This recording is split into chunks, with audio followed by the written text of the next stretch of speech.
Praise the Lord. இன்றைய நாளுக்கான வேத வசனம், துதித்தலுடனே அவர் சந்நிதிக்கு முன்பாக வந்து சங்கீதங்களால் அவரை ஆர்ப்பரித்து பாடக்கடவோம். சங்கீதம் 95:2. பைபிள்ல 84 வயசுள்ள அன்னாள்னு ஒரு ப்ராஃபட் இருந்தாங்க.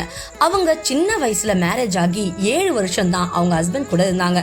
அதுக்கப்புறம் அவர் இறந்து போயிட்டதுனால விதவையாகி அப்புறம் அவங்க தேவாலயத்துக்கு வந்துட்டாங்க.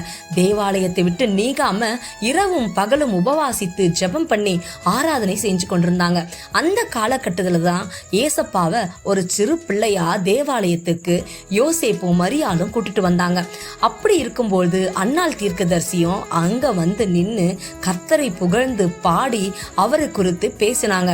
ஆமாங்க, நாமும் தேவனுடைய ஆலயத்திற்கு தவறாம செல்லும்போது அவருடைய மகிமையை நாம் அதிகமாக உணர முடியும். அவருடைய பிரசன்னத்துல மூழ்க முடியும். அவருடைய மகிமையை பார்க்க முடியும். என்னங்க, ஆலயத்துக்கு போக நீங்க ரெடியா இருக்கீங்களா? கர்த்தர் தாமே உங்களை ஆசீர்வதிப்பாராக. ஆமேன்.